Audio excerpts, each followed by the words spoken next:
So I am joined here with Dr. Dan McKanan, who is the Ralph Waldo Emerson Unitarian Universalist senior lecturer at Harvard Divinity School, who is also my professor of UU History and Theology when I was at seminary. Hey, Dan. Hey, Sean, it is wonderful to be with you and with everybody there in Fort Collins. Yeah, it's great to have you. So the service that we're in this Sunday is entitled Genesis of an Uprising. And the reason I thought of bringing you into a conversation, Dan, was because of an earlier book that you wrote, which is Prophetic Encounters, which kind of charts this relationship between religion and the kind of American radical progressive tradition that spans both a political and a religious dimension. And so I'm curious, as kind of a historian and a theologian, and this is the question that I've been asking a lot of people, as the election results have become clear, and as we've, been kind of metabolizing the last 4 years, especially in kind of white liberal circles. Kind of what is the crossroads that you feel like we're at? Yeah, I like the word crossroads uh, because I think in a sense, the crossing that we've been at for the past 4 years is a crossing of two kind of long-term historical trajectories. One of them is uh, extremely long-term.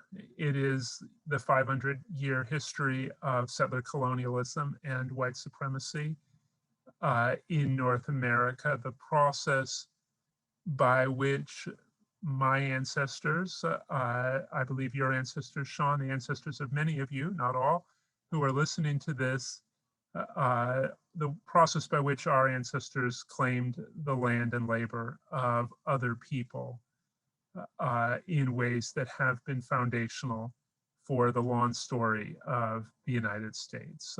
And in many generations, ours among them, people rise up seeking to come to terms with these legacies and to see if it is possible to create a different future, often by creatively revisioning traditions that are themselves shot through with white supremacy, as Martin Luther King, for example, did in claiming the ideals of the American Revolution as for a vision of universal human rights that the revolutionary founders had not, in fact, envisioned.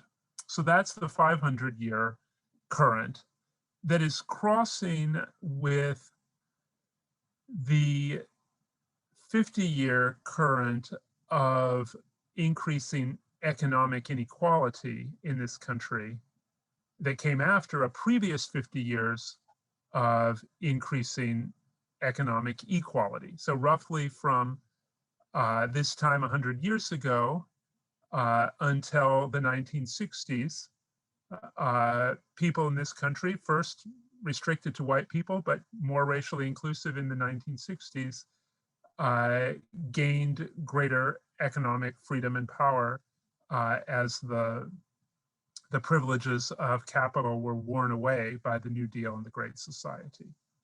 And then with the resurgence of neoliberal economics and a politics of austerity, we've seen increasing economic inequality and particularly a bifurcation of privilege in this country where coastal urban communities that are well connected and benefit from the globalization of the economy have prospered, and heartland communities have really suffered.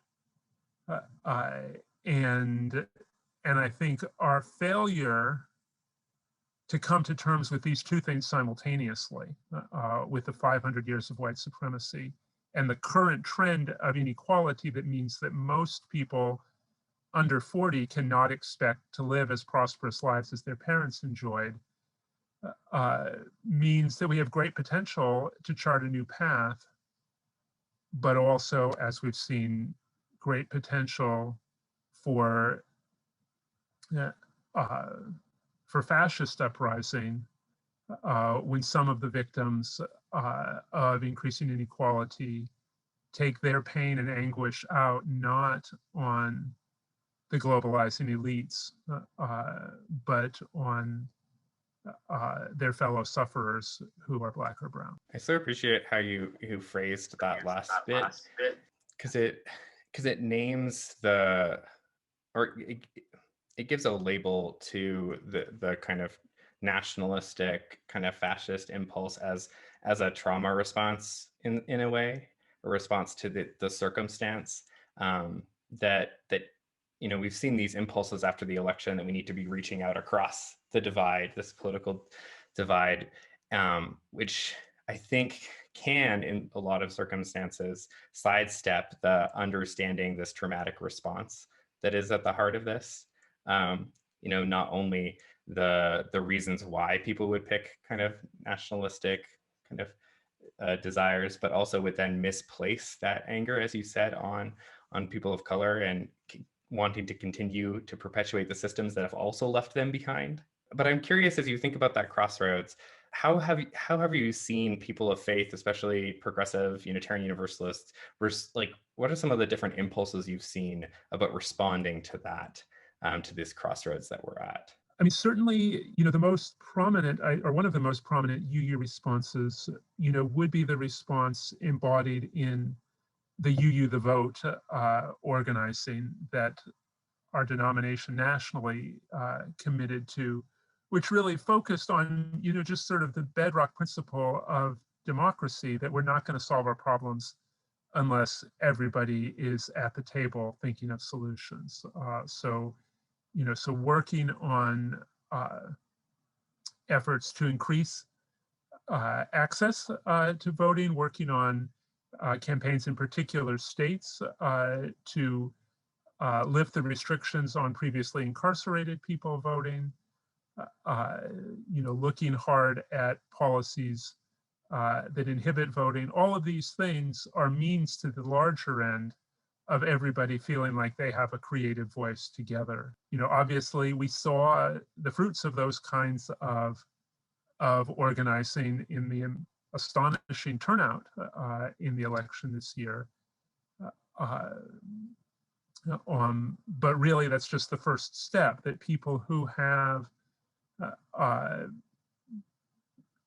voted for the first time can also now be invited to participate in the new uprisings that will call the new administration to the best version of itself. I think after 2016, what I witnessed in our congregation was a lot of white liberals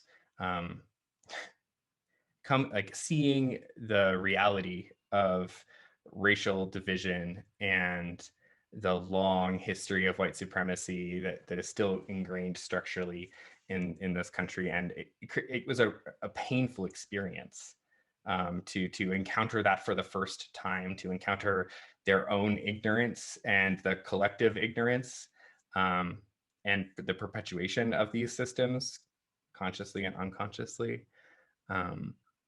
And I'm curious, as you wrote about in Prophetic Encounters, that there are these moments in which human beings encounter one another in the midst of these struggles for freedom, for liberation, for a deeper sense of community, that are really transformative, that allow a power to be unleashed.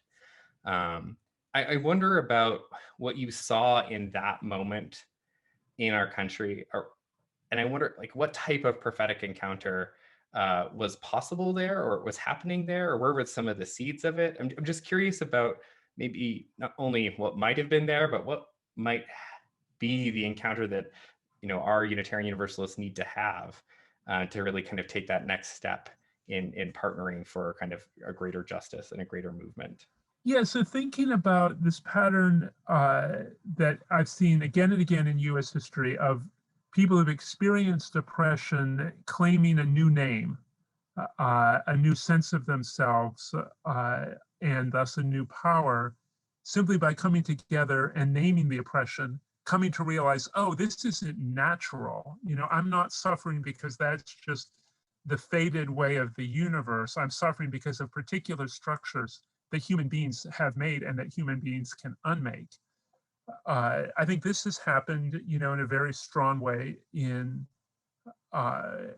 in recent years with the Black Lives Matter movement, the sort of practice of say their names is a kind of classic example of this sort of power building, that people who were killed because the killers did not see them as fully human can be remembered as fully human in ways that give power to those who are mobilizing to change that. And the amazing thing about this kind of power building is that it's infectious, that it starts with people who've experienced oppression, but often people who have been the oppressors or been the beneficiaries of oppression see the new power welling up and recognize that as a more authentic form of power, because it's power with rather than power over other people. So just as in the Southern freedom struggle of the 1950s and 1960s, once Black people started marching and sitting in for their own freedom, liberal white people in the North said, hey, we have to go south and experience, participate in this energy that is transforming our society. So too, this summer, we saw so many, especially younger white people, streaming to the streets in solidarity with those who were rising up in the wake of the murder of George Floyd, because they recognized that the real power was in the streets. The real power was not held by the men who killed George Floyd. What I think I maybe didn't fully recognize in writing Prophetic Encounters that feels more palpably present in these past 4 years. And I should be clear that I actually was writing Prophetic Encounters in the early days of the Obama administration. What I did not really think about is the dynamics that allow some people to be inspired. Some people are privileged to be inspired when they see the oppressed rising up, and others not to. And at least from where I sit in Cambridge, Massachusetts, on the campus of the richest university in human history, is that the people who are inspired by the uprising of the oppressed are sometimes people of especially high levels of privilege, people who have the comfort, in a sense, to align themselves with a particular group of people. It's amazing to me how you can walk through extremely wealthy neighborhoods in Massachusetts and see Black Lives Matter signs on virtually every other house, and not see those signs in more working class but predominantly white neighborhoods. So there's some way in which some people are able to embrace the uprising, and other people, for other people, it's an occasion for the cultivating of resentments, perhaps because other issues, such as the epidemic of opioid addiction in so many parts of our country, are perhaps seen as not getting the same attention, or simply the loss of jobs as the industrial heartland is hollowed out. So it's a real challenge to, just figure out what are the dynamics that allow wider and wider circles of people to see the potential for solidarity with the most creative social change movements. So what Martin Luther King talked about with the Poor People's Campaign, and what William Barber, in his revitalization of that style of organizing, are really seeking to find ways that not only the privileged, but people whose oppression may be adjacent can see an uprising as a site of commonality and solidarity. So we're in this series here at Foothills called Moments and Movements, in which we're tracking how, like, how do we stay present to the moment, which can be overwhelming. There's so many inputs, so much that goes on in our lives. And how do we find those movements that are those movements of love in the world, those greater movements that we can be a part of? And how are those two connected? And I'm curious, there's been so many, one of the things I appreciated about your courses is I learned about a lot of experiments in new ways of being, of social movements that started, with great intentions, but kind of fizzled out in practice, or were divided, or or taken in by other movements, and it makes me think that in any moment it's difficult to understand if this moment is going to be a watershed moment or not. George Floyd's death was, again, another watershed moment that invited people in, but he was not the first and will not be the last person of color killed by police in this way. And there's been decades and centuries of that, and some of them can coalesce and catalyze movement, and some of them don't. And so I'm curious, the first part of the question is, like, what do you see as those catalysts for a moment becoming more than itself, more than just an isolated something? What do you see as the catalyst, the ingredients that take that into this larger movement that can spawn these uprisings? And then the second is, when it doesn't inspire that uprising, how is it building or setting the stage for that future as well? It's one of the other things I appreciate about your work, is seeing the kind of seeds that are planted, even if they don't come to fruition immediately. How are they contributing to something larger that we can't track in the moment? I think one of the paradoxes of social change movements is that the big, flashy, headline-grabbing moments, always build on decades of patient, inconspicuous, marginalized preparation. And yet, there's always kind of a disconnect or a leap between the preparation and the moment. So a great example would be the practice of sitting in for civil rights. In the 1930s, a number of socialist pacifists, both black and white, in the United States, came to realize that it was going to be impossible to build a socialist society, a beloved community in the US, as long as the legacy of white supremacy remained unchallenged.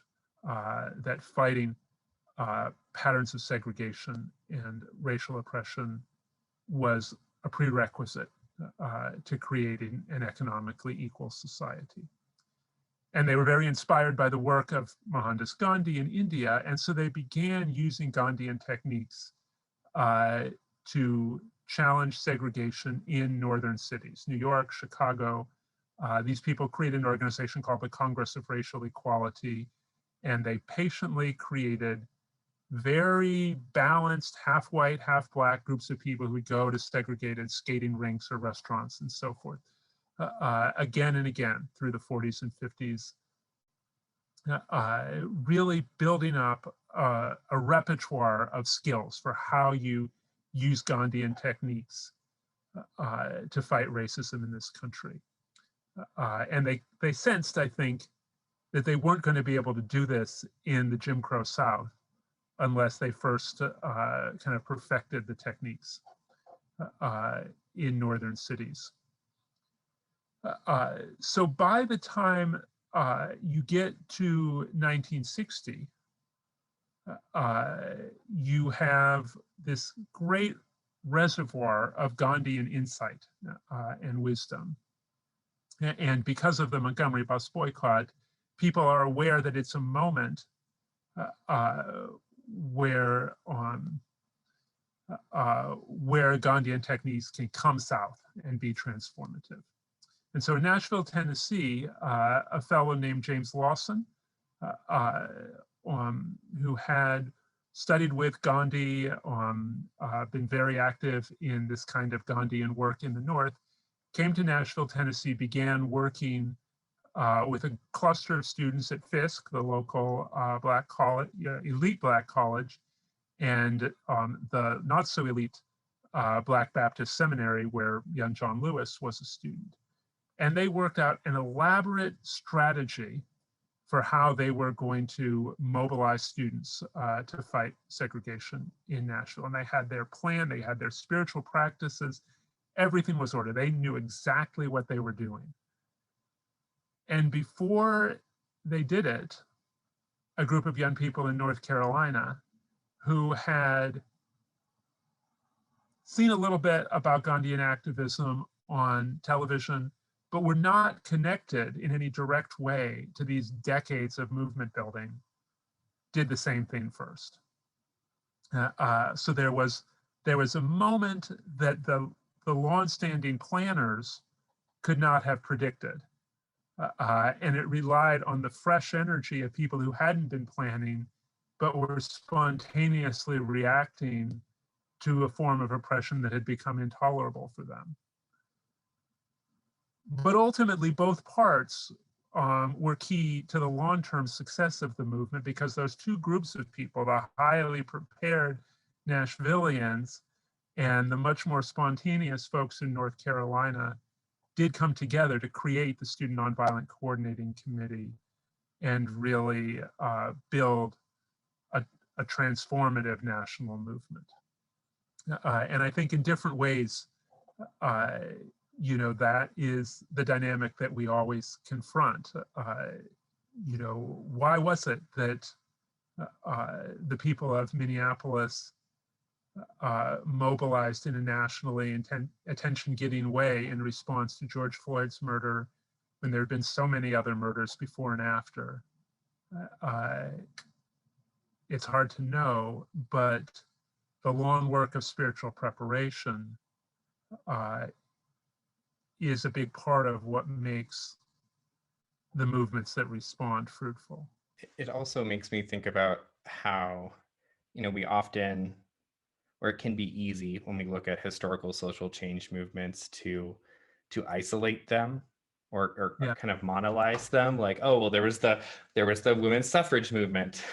And then there was like the civil rights movement, as if they were one homogenous group of people with one set of tactics and one set of talking points, which is not true. The diversity within them was massive, but also the interconnection between social movements.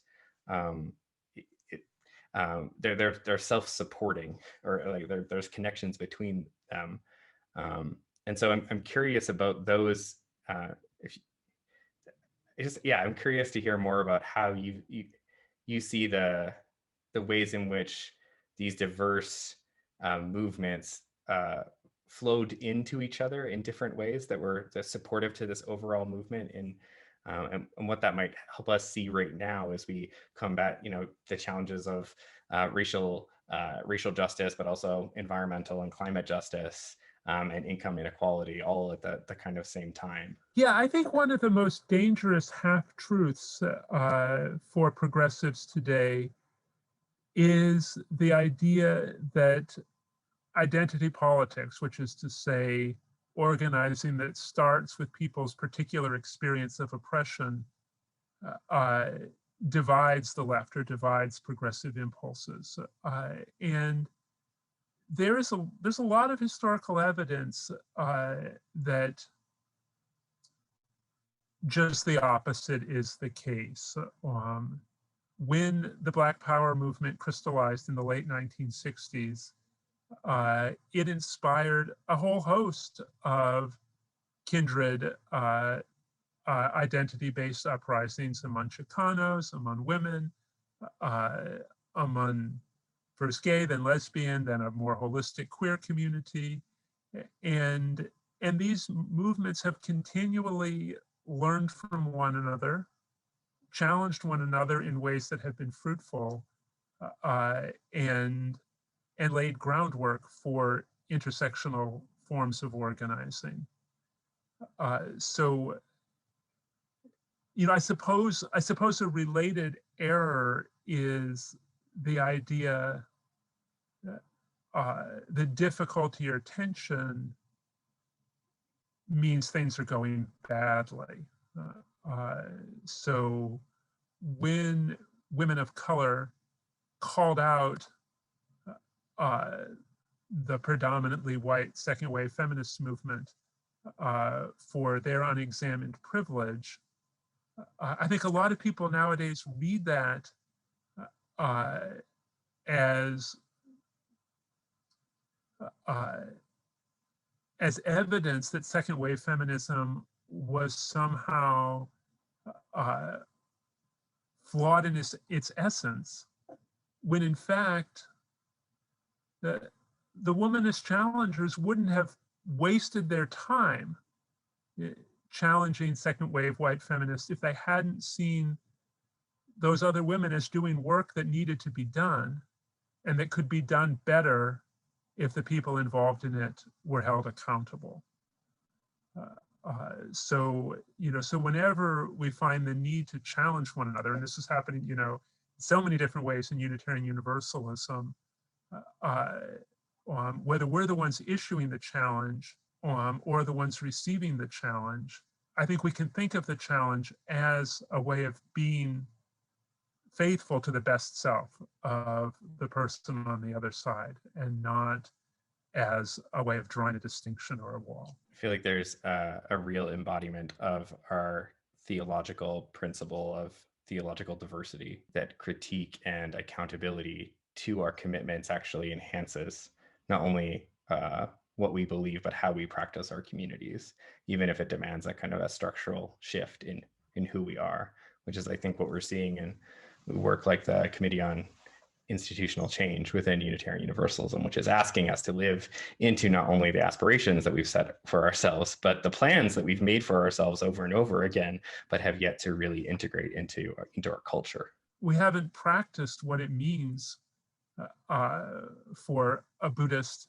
and a liberal Christian and a staunch atheist to really honestly tell one another why their different ways of understanding how the world works are compelling to each of them. And if we were more involved in those kinds of conversations, I think we would be better prepared for the hard conversations that need to arise when someone has been speaking or acting in a way that excludes trans people, or when someone has been speaking or acting in a way that dishonors the wisdom of people who don't have college educations, or whatever it might be. What would you say is the kind of the UU theological tenet that is tracking towards? Like, what is that theological move that you're inviting? Well, let me just backtrack and say, to me, theology is any kind of account of the world, humanity, and the sacred, and how they're interrelated. I suppose part of the theological move would be, and I think that maybe one thing we can say theologically is that we don't live in a world that lends itself to singular truths. We live in a world that lends itself that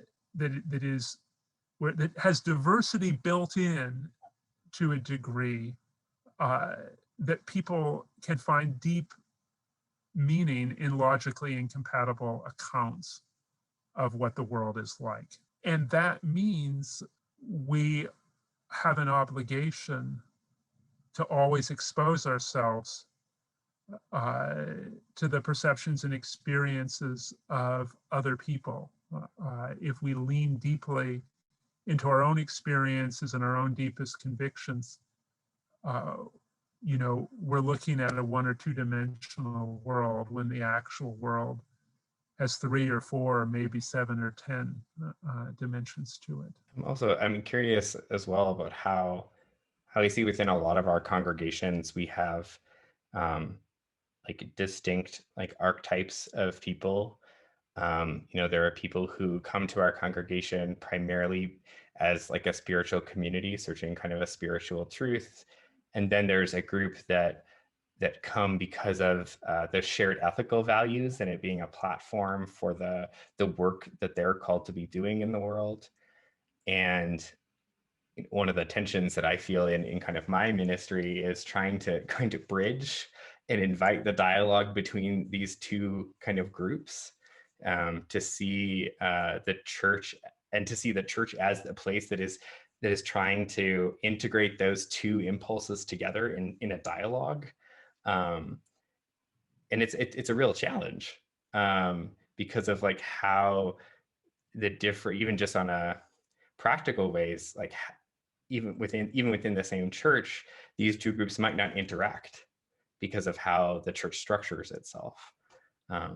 But when I see people within our community who are able to do both, I see some of the leaders in our congregation who have done a lot of their own spiritual development work, and I see how that's showing up in their activism or in their leadership within the institution. It really does make a difference in how they're able to respond to challenges or endure struggle. Like I see their capacity to live in plurality a little bit deeper if they're able to integrate those two perspectives. But it's not the norm. Yeah, one of the great mentors for freedom fighters in the 20th century was a guy named Howard Thurman. Began his career as chaplain at Howard University in Washington, D.C., ended it as chaplain at Boston University. In between, he founded the first sort of deliberately interracial religious congregation in the United States, the Church for the Fellowship of All Peoples in San Francisco. Thurman himself embodied the kind of religious diversity that we have in Unitarian Universalism. He grew up in a poor Black family in, I want to say, northern Florida, but his dad was a freethinker and his mom was a devout Baptist. So already he had to navigate those differences. And in preparing for his career of activism and transformation, he spent a lot of time studying at Haverford College, historically Quaker school, because he sensed that social transformation would be deeper if it built on a foundation of mystical spiritual practice. And I think the gift that gave to him was the ability to be a really affirming presence in the lives of younger activists who wound up going in many different directions. What you were saying about the two flavors of Unitarian Universalists that you encounter in your congregation also put me in mind of something that I experienced very much in the Camp Hill intentional communities, that some people, that the people who are drawn to those communities are there for a variety of different reasons. Some people are there because they themselves have disabilities and want a community that will give them good work to do and a way to really make a contribution to the other people they live with. Some people are drawn to Camp Hill because they really value the specific spiritual practices of anthroposophy and want a community where those practices occupy a central place.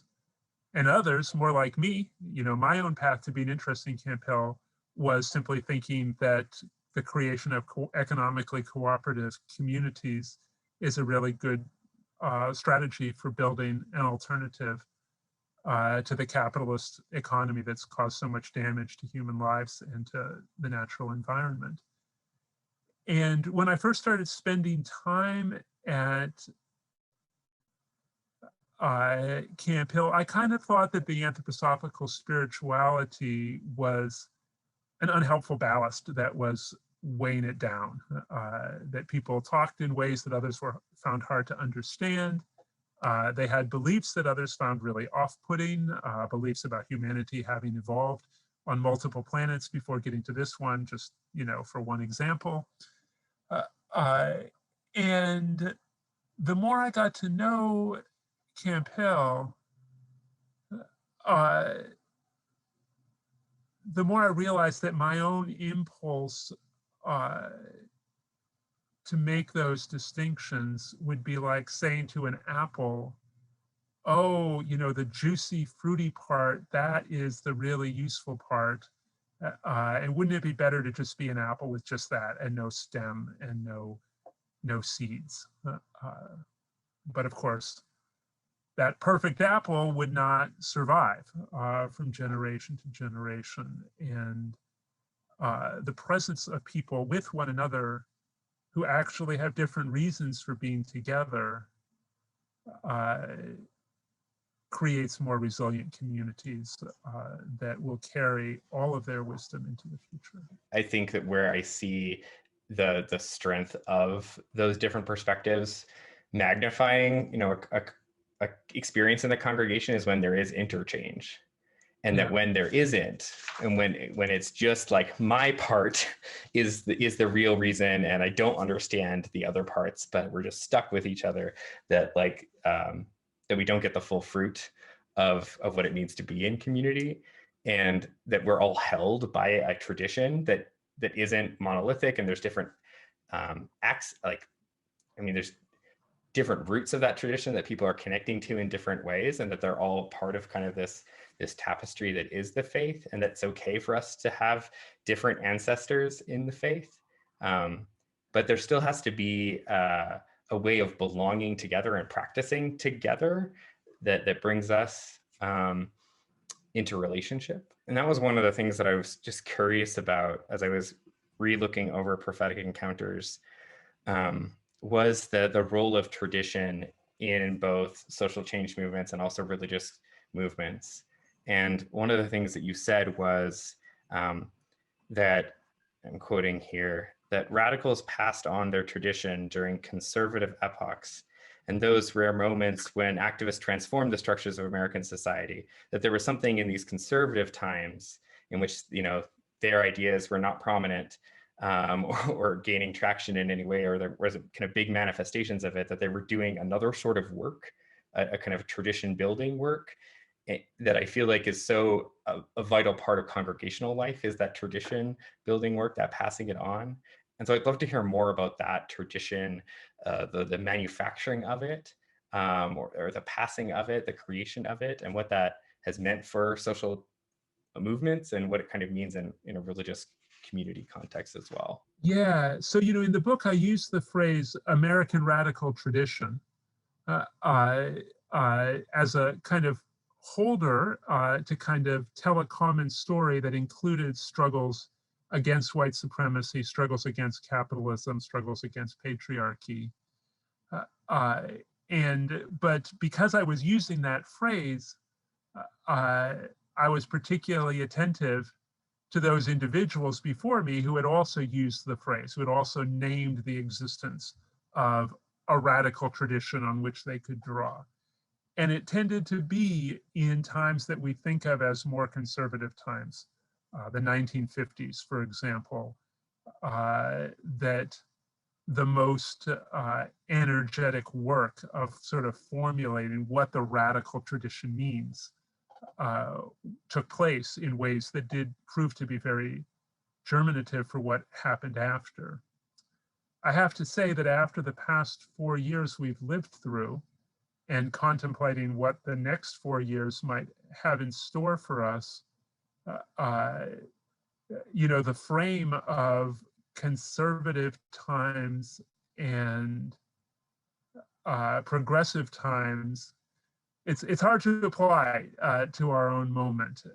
Having lived through 4 years that were not so much conservative as teetering on the brink of fascism, and now having seen an election that has, depending on what happens in Georgia, probably has locked in a politics of gridlock, presided over by a president-elect who promises to reconcile the diverse factions of America, maybe not reconciliation on the foundation of genuine repentance, with the threat of fascism we've seen in the past 4 years hardly disappeared. So none of this really computes to the progressive era, conservative era paradigm, but it is certainly a time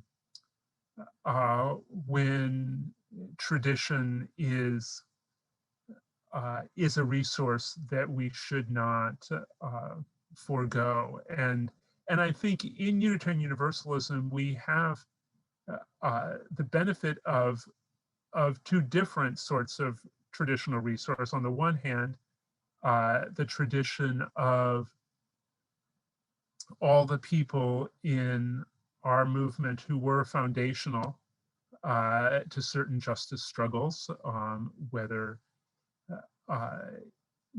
it's the role of Olympia Brown and so many other pioneering ordained women serving the cause of women's suffrage in the second half of the 19th century, or Egbert Ethelred Brown's role as a central organizer and anchor for the socialist movement in Harlem in the 1920s. We have all these, great stories of people in our tradition who have been foundational to socio-political change movements.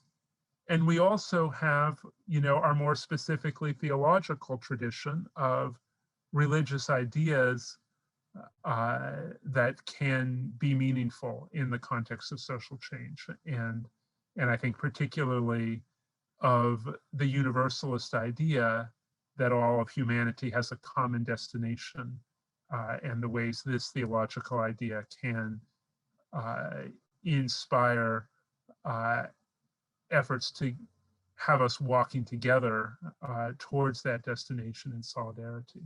There's something that I've been thinking about a lot recently, which is, we've seen the uncovering of white supremacist organizations, in the last 4 years, the kind of explicit endorsement or a naming of them from high offices. And we know that a lot of them have long roots in terms of their traditions in this country. And some of the new ones, a lot of them arose during the Obama administrations as kind of a response and a kind of beginning of the politics of kind of grievance that we're seeing playing out now. But what's been most fascinating to me is how effective they are at recruiting people in, and the way in which they build culture and identity as a part of how they're targeting, especially white men who are feeling disenfranchised, who are on the internet, who don't have a deep sense of pride and identity, and who don't feel like they have a place in society. They don't feel recognized, and they play on those experiences and give them a very positive and as opposed to not a negated identity, but something to be identified with, and that inspires them to be a part of these systems that are now domestic terrorist organizations. And I feel like there's something about the building of culture that we see on the right and in these movements that I'm just not sure if we are, progressives are embodying that same sense of building culture and identity amongst our people in a way that maybe is leaving a lot on the table in terms of our power and our effectiveness. It sounds like from that question that you've read some of the same testimonies that I've read from people who were previously involved in white supremacist organizations, who have so often talked about the way those organizations gave them a sense of belonging, a sense of meaning, a sense of purpose. And this, I think the class-bound character of Unitarian Universalism, the ways in which the identities of our congregations have so often been parasitic on the colleges and universities from whom we draw so many of our members, has really caused us to shortchange our own transformative potential. So, we're right now involved in this really important work of undoing white supremacy, and we're grappling in really sincere and honest ways with the way our own institutions have been complicit in white supremacy for centuries. And this work is so empowering, so challenging and empowering for people within Unitarian Universalism. And yet the language we use is a language borrowed from academia. And I really wonder if... Can you say what, like, the language borrowed from academia, what does that mean? Well, the phrase white supremacy itself has a particular meaning. It's the nobody already has the answers, so we might as well learn together. I think that's apt. I saw on Facebook a quote from an activist, a woman of color, saying, like, white people need to realize that they're not going to undo white supremacy through book clubs. Yeah. And I think it's that same academic impulse, like that sense, if we understand the sociological conceptions of the day, of the problem, that'll be the work. And of course, it's not that that analysis isn't important, it's just that it's not the totality of the work that needs to be done. And we have to think about the accessibility of it. We're past the time that we set. So I appreciate the conversation, Dan, and your contributions to our movement. Thank you, truly. Thank you so much for having me part of your conversations. I'm sure there are many other conversation partners you'll be hearing from, and having heard these really challenging, searching questions, Sean, I'm sure that the resulting dialogue will be really rich. Thank you so much for making me. Thank you.